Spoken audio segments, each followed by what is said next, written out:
अस्सलाम वालेकुम, क्या हाल चाल है। उम्मीद करती हूँ आप सब अच्छे से होंगे। मैं आज बनाऊंगी हंडी वाले जो कीमा करेले की रेसिपी। इतनी ज़बरदस्त बनती है, इतनी खुशबूदार कि देखते ही मन खाने का करने लगे। कोई करेले नहीं खाता तो एक बार इस तरह से बनाएं, इंशाल्लाह फिर देखें कि वो भी करेले खाना सीख जाएंगे।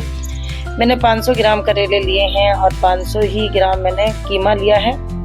कीमा आप अपने हिसाब से मोटा बारीक जैसा भी आप खाना पसंद करते हैं ले सकते हैं। मैंने इसे अच्छे से साफ करके धो कर रख लिया था और करेले को भी मैंने एक बार अच्छे से वॉश कर लिया।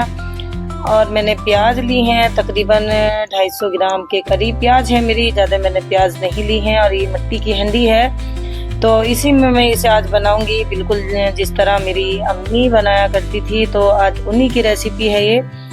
और इसी तरह मेरी नानी बहुत ही मज़े की जो है कभी कभी आती थी हमारे घर तो वह हंडी बनाती थी ना, तो बहुत ज़बरदस्त लगती थी। तो आज मैंने भी उसी तरह से कोशिश की है। इसी में मैंने टमाटर, हरी मिर्च और जो है प्याज भी मिक्स कर दी हैं। एक साथ सबको रख कर बनाएंगे, कोई भी झंझट वाला काम नहीं है।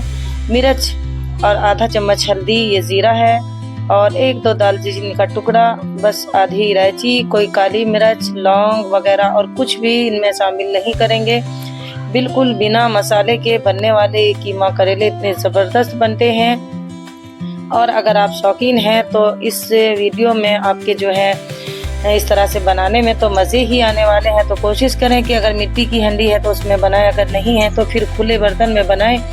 लेकिन प्रेशर से जो है हम बनाते हैं कुकर वगैरह में, उसमें बिल्कुल स्किप कर दें और इस तरह से इन्हें बनने दें। क्योंकि हमारे घर में मेरी अम्मी और एक अब्बू भी बोल देते थे कि कढ़ी करेला मच्छी, जितनी पके उतनी अच्छी। तो आज इसी तरह से हम इसे बनाने वाले हैं। बस हंडी को मैंने ढककर रख दिया है और इतने में अपने करेलों को जो है काट लेती हूँ। देखिए मेरे से कोई, और इसके अलावा जो चाकू होते हैं ना, ये फैशन वाले वो बिल्कुल नहीं चलते और मुझसे काम नहीं हो पाता है। तो इसलिए मैं तो अपनी सादे वाली ही चाकू लेती हूँ और इसी से फटाफट जो काम निपटाती हूँ, क्योंकि मुझे इसी की आदत है। तो सभी करेलों को मैंने काट लिया, हल्का हल्का छील कर इन पर नमक लगाएंगे। और नमक लगाकर इस तरह कर देने से करेले कभी भी आपके कड़वे नहीं बनेंगे। ना ही तो सुखाने की झंझट, ना ही इन्हें तलने वगैरह की झंझट है। एकदम से करेले फ़ौरन लें और फ़ौरन बना लें। फिर भी देखेंगे कि ये करेले में जो कड़वाहट होता है इतना सा भी नहीं रहेगा। तो मैं इसे सिलबट्टे पे हल्का हल्का सा छेद लूँगी, जिसे हम जैसे बोलते हैं कि जैसे कूट लिया, पता नहीं आपकी भाषा में जो बोलते हैं, लेकिन मैं इसे थोड़ा थोड़ा सा जो है सिलबट्टे से हल्का हल्का दबाकर इन्हें छेदूंगी। मैं आपको दिखाऊंगी कि मैं सिलबट्टे का भी इस्तेमाल ज़रूर कर लेती हूँ ऐसी चीज़ों के लिए। ये देखें, बस इनको मुझे तोड़ना नहीं है, बस हल्का हल्का सा प्रेस करना है। इसी तरह आप भी कर लें। अगर आपके पास नहीं है तो आप थोड़ी सी देर इसी तरह हाथों से इसे मसल लें किसी बर्तन में डाल करके, तो ये ज़बरदस्त बनेंगे। यकीन करें कि इतने ज़बरदस्त बनते हैं कि मेरे घर में मेरे बच्चे 1 ही 2 खाया करते थे, लेकिन उन्होंने भी खाना शुरू कर दिया है जब इतने मज़े के बनते हैं। तो ये मैं इसका जूस जो है एक बर्तन में निकाल रही हूँ, क्योंकि मेरा जो छोटा बेटा है मैं उसे पिलाती हूँ। उसके पेट में दिक्कत थी तो वो धीरे धीरे, अल्लाह का शुक्र है, जब भी मैं करेले बनाती हूँ उसकी ये ख़त्म हो गई है। तो बच्चों को ज़रूर दे दिया करें। बच्चे के पेट में अगर दर्द वगैरह रहता है तो करेले का जूस उन्हें पिलाएं। लाजमी उन्हें इतना जायके का लगना शुरू हो जाएगा कि वो मना ही नहीं कर पाएंगे। तो बस इतने हमारा करेला जो मैंने कीमा रखा था उसमें भी हल्का फुल्का जो है गर्माहट आनी शुरू हो गई थी। और एक बार जब हंडी गर्म हो जाती है तो इतनी मज़े की बनती है। अब मैं इसे धीमे धीमे बनाऊंगी, क्योंकि मैं इसे बनाऊंगी आरी पर। जो आरी रखी हुई हैं उसी में बनाती हूँ। अगर आप अंगीठी या चूल्हे वगैरह पे बना रहे हैं तो लाजमी से बनाएं, और फिर भी चूल्हा नहीं है तो गैस की जो है फ्लेम लो कर लें और धीरे धीरे बनने के लिए रख दें। इंशाल्लाह मैं अब आपको इसे तैयारी पे दिखाऊंगी। तो अब देखते हैं हमारे कीमा करेले मैंने छोड़ दिए थे और मैं काम में लग चुकी थी। तो यकीन करें कि क्या ज़बरदस्त इनका लुक है और माशाल्लाह कितनी मज़े की जो हंडी की खुशबू होती है ना, वो पूरी रसोई में फैली हुई है। तो आप इन्हें थोड़ा इनकी खिंचाई कर सकते हैं, जैसे इनमें आपको ढीला सापन नज़र आ रहा है।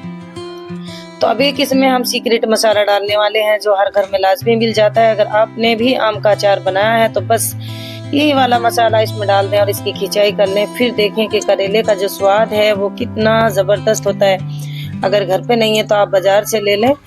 लेकिन आम का अचार इसमें लाजमी डाल दें। और खूब सारा भर के हरे धनिया के पत्ते मैं इसमें डाल रही हूँ। फिर मैं इसे थोड़ी सी देर के लिए इसी तरह बनने के लिए छोड़ देती हूँ, क्योंकि बीच बीच में इसे इसी तरह छोड़ते रहने से बहुत ज़बरदस्त हंडी बनती है। अब इसमें तकरीबन मैं 10 मिनट के लिए इसे दम पर रख दूंगी और इसके बाद मैं दिखाऊंगी, क्योंकि इतने में गर्मा गर्म जो है रोटी बनाती हूँ। फिर ये किस तरह के बने हैं इंशाल्लाह आप भी देखेंगे। तो चलें, अब हमें तकरीबन इसे छोड़े हुए 10 मिनट हो गई थी, तो मैं आपको दिखाने वाली हूँ करेले की मज़े की सब्जी जो है हमारी बनकर तैयार है। तो दोस्तों, मेरी वीडियो आपको कैसी लगी ज़रूर कमेंट में बताना, और फुल वॉच करने के लिए आपका बेहद शुक्रिया। कामयाबी के लिए एक दूसरे के साथ रहें और साथ बनाए रखें, ये बहुत ज़्यादा ज़रूरी है। आजकल मैं लाइव आती हूँ तो सुबह के 10 बजे और शाम को 5 बजे लाइव आती हूँ, तो हो सके तो प्लीज़ लाइव में आइएगा और कुछ बातें कर लेते हैं। ये देखें कितने यमी मज़े के हैं। मिलती हूँ अगली वीडियो में। अल्लाह हाफिज़।